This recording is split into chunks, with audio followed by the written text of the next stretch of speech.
अस्सलाम वालेकुम वरहमतुल्लाहि वबरकातुहू। उम्मीद करती हूँ आप सब खैरियत से होंगे। तो आज मैंने आपके लिए एक बहुत अहम टॉपिक पे मैं बात करने वाली हूँ, वो है नज़र लगना। आप सब जानते हैं कि नज़र हर इंसान को लगती है। हमारी नज़र किसी और को लगती है, किसी की नज़र हमें लगती है, आपके बच्चों को लगती है, हर इंसान को लगती है। नज़र लगना का ये नहीं मतलब होता है कि अगर वो इंसान खूबसूरत है तो ही नज़र लगे।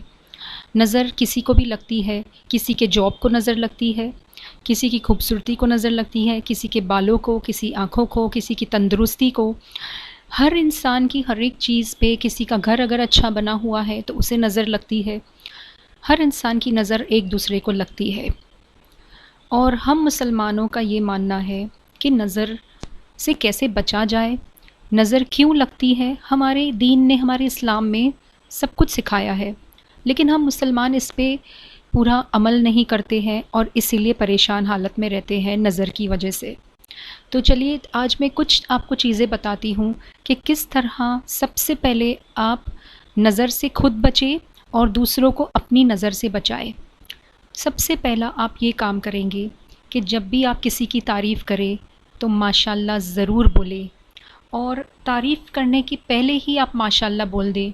जैसे कि आप किसी के घर गए और उसने उसने कुछ अच्छा घर बनाया है या उसने कोई नई चीज़ ख़रीदी है, तो आप पहले माशाल्लाह ज़रूर बोलें। माशाल्लाह बोलने वालों की नज़र कभी नहीं लगती है। और किसी ने अगर आपकी तारीफ़ की और मान ले माशाल्लाह नहीं कहा, उसी वक्त आप उसे टोक कर बोलिए कि बहन आप माशाल्लाह बोलिए या भाई आप माशाल्लाह बोलिए। तो माशाल्लाह बोलना आपके रोज़ के मामूल बना लीजिए, ताकि आपको ना किसी की नज़र लगे, ना किसी और को आपकी नज़र लगे। सबसे पहला यही अमल आप कर लीजिए, माशाल्लाह बोलिए। हर काम में माशाल्लाह बोलिए, हर चीज़ में माशाल्लाह बोलिए। जिसकी भी तारीफ़ करे, कोई चीज़ की तारीफ़ करे, छोटी से छोटी चीज़ की, किसी के बच्चे की, किसी की खूबसूरती की, किसी के जॉब अच्छा लगने पर, किसी की शादी होने पर माशाल्लाह ज़रूर बोलिए बहन और मेरे भाइयों। माशाल्लाह नहीं बोलने की वजह से नज़र लगती है। और प्यारे रसूल सल्लल्लाहु अलैहि वसल्लम ने फ़रमाया है कि अगर मौत के बाद किसी को कोई कब्र में जाएगा तो वो सिर्फ़ नज़र बद की वजह से जाएगा, नज़र लगने की वजह से वो कब्र में पहुँचेगा। और नज़र जो है वो जादू से भी ज़्यादा बुरी चीज़ मानी जाती है, और इसलिए नज़र से बचना हमारे हाथ में है। तो मेरे भाई और बहनों, आप नज़र से बचिए। ये पहली चीज़ है जो मैं आपको बताना चाहती हूँ। दूसरी चीज़, अगर आप अपने आप को महफूज़ रखना चाहते हैं तो कुरान की सबसे प्यारी आयत जो है आयतुल कुर्सी, जो अल्लाह ताला की जो सूरे बकर की आयत है, वो आयतुल कुर्सी में इतनी अल्लाह ताला ने हमारे लिए हिफाजत रखी है, वो पढ़ लीजिए। पाँचों टाइम नमाज के बाद, फ़र्ज़ नमाज के बाद आयतुल कुर्सी पढ़ना एक आदत बना लीजिए। रोज़ाना आप इसे पढ़िए। मेरी स्क्रीन पे देखिए, मैंने आपके लिए हिंदी में भी लिख दिया है, इंग्लिश में भी लिखा है और अरबी में भी, ताकि जैसे जो भी लैंग्वेज में आता है वो उसे पढ़िए। आयतुल कुर्सी ज़रूर पढ़ना। हर नमाज के बाद, हर फ़र्ज़ नमाज के बाद पढ़ के अपने आप पे दम कर लेना। इंशाल्लाह आप महफूज़ रहेंगे। आगे पीछे दरूद शरीफ पढ़ना मत भूलना। हम कोई भी कलाम पढ़े उसके आगे पीछे दरूद ज़रूर पढ़े। तो ये एक दूसरी चीज़ है जो आपको नज़र से महफूज़ रखेगी, बचाएगी। तीसरी चीज़ ये है कि मान लीजिए आपको नज़र लग चुकी है, तो अब आप क्या करेंगे? अब आप नज़र कोई अगर आपको लगा ही दे है तो अब क्या करें? अब नज़र लगने के लिए भी बहुत से तरीके हैं कि आप उसे किस तरह से अपनी नज़र उतारें। नज़र लगना बाहक है, इसकी कोई दो राह नहीं है कि नज़र नहीं लगती है। तो जहाँ हमारे दीन में कह दिया गया है कि नज़र लगती है, तो बस आप मान लीजिए कि नज़र लगती है, और इससे हम किस तरह से नज़र से बचें। जैसे मैंने आपसे कहा, माशाल्लाह बोले, आयतुल कुर्सी पढ़े। अब तीसरी बात ये है कि अगर नज़र लग चुकी है तो आप उसे कैसे उतारेंगे? इसमें सबसे बड़ा फ़ायदा बेरी के पत्तों में दिया गया है। बेरी के पत्ते वो है कि जब गुस्ल दिया जाता है मैयत को, इस पत्तों को डाला जाता है उसमें। और इन पत्तों का मैंने इस तरह पढ़ा है, मैंने जितना भी आर्टिकल्स पढ़े, जितने भी बयान सुने बेरी के पत्ते के, वो इस तरह बोला गया है कि अगर एक मैयत को भी नज़र लगी हुई है तो उस पर से भी वो नज़र हट जाएगी। बेरी के पत्ते इतने पावरफुल हैं कि आप अगर उससे नहा ले तो आप पे जो नज़र है वो हट जाएगी। अब उसका तरीका बताती हूँ। आपको पत्ते 7 बेरी के पत्ते लेने हैं और ये बेरी के पत्ते बहुत ही सब जगह पे मिल जाते हैं। आप किसी से भी बोल देंगे कि आपको बेरी के पत्ते चाहिए तो कोई भी आपको ला कर देगा। तो आप 7 बेरी के पत्ते लीजिए। उस बेरी के पत्तों को पहले आप थोड़ा सा साफ़ कर लीजिए पानी में, या क्योंकि उस पर धूल मिट्टी रहती है तो आप उसे साफ़ करके 7 पत्तों को एक बाल्टी पानी में रात भर भिगा कर रख दीजिए और सुबह में उसी पानी से आप नहा लीजिए। एक तो ये तरीका है। दूसरा तरीका बेरी के पत्तों का ये है कि अगर आप ठंडे पानी से नहीं नहा सकते हैं तो आप एक बर्तन में पानी लीजिए, 7 पत्ते उसमें डालिए और उस पानी को अच्छी तरह से उबाल लें ताकि वो पानी में उसका कलर आ जाएगा। आप देखेंगे वो पानी पीला कलर का हो गया है।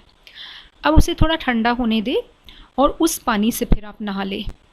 तो ये आप करें, 3 दिन करें, 5 दिन करें, 7 दिन करें, जितने दिन भी आपको करना है आप कर सकते हैं। उससे इंशाल्लाह बहुत बहुत फ़ायदा होगा नज़र से।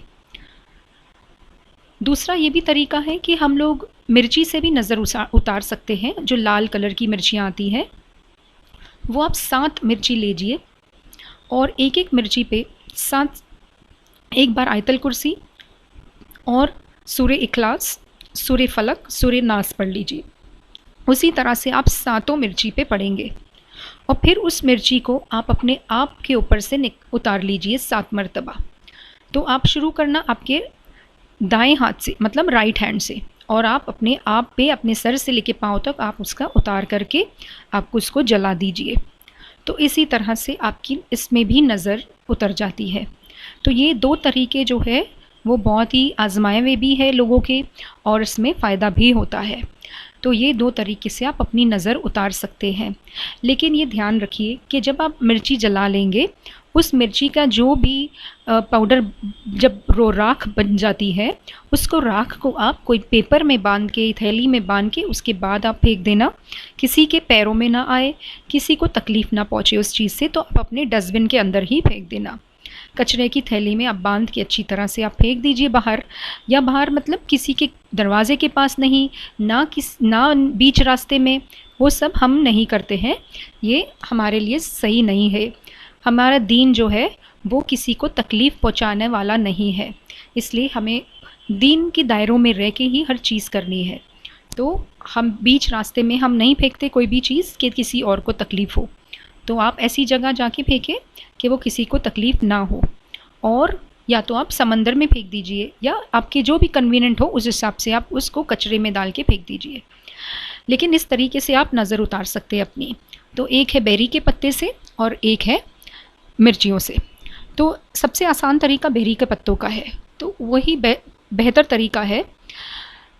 तीसरा एक और तरीका है जो मैंने सीखा था किसी से, कि आप एक बाल्टी में पानी लीजिए और वो बाल्टी को बाहर रखिए अपने बाथरूम के बाहर, और उसमें आप अपना हाथ डुबोइए, दोनों हाथ कोनियों तक के आपके हाथ अंदर डुबो दीजिए और आयतल कुर्सी पढ़िए जो मैंने अपनी स्क्रीन पे लगाई है 7 मरतबा, और कुरान की सबसे जो 3 आखिरी सूरा है जो है सूरे इखलास, सूरे फलक और सूरे नास, कुल हुवल्लाहु अहद, कुल औज़ु बिरब्बिल फलक और कुल औज़ु बिरब्बिन नास, ये 7-7 मरतबा आप पढ़िए और अपने आप पे दम कीजिए।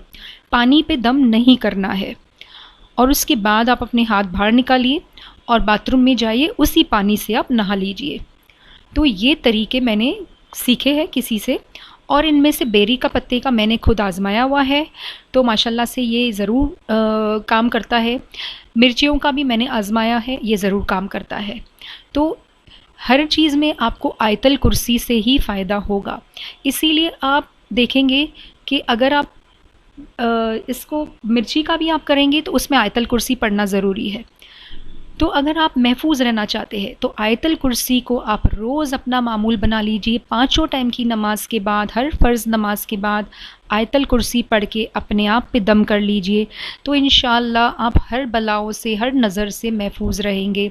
वो नौबत नहीं आएगी कि आपको बुरी नज़र लगे। अगर लग भी गई बुरी नज़र तो भी आप उससे महफूज रहेंगे। उसका असर इतना नहीं होगा जितना बाकी के लोगों को हो सकता है जो आयतल कुर्सी नहीं पढ़ते हैं। आयतल कुर्सी पढ़ने वालों को नज़र अगर लग भी जाए तो वो बहुत मामूली सी होगी, ज़्यादा नहीं होगी, और आपके आयतल कुर्सी पढ़ने से, लगातार पढ़ने से वो भी ख़त्म हो जाएगी इंशाअल्लाह। तो बस यही मैं आपको बताना चाहती थी आज के इस वीडियो में कि आप लोग ये महफूज रहिए और दूसरों को भी महफूज रखिए। अपने रोज़ के अमाल में इजाफ़ा कीजिए, माशाअल्लाह बोलिए, आयतल कुर्सी पढ़िए, इंशाअल्लाह तो सब कुछ सही हो जाएगा। अस्सलाम वालेकुम वरहमतुल्लाहि वबरकातुहू।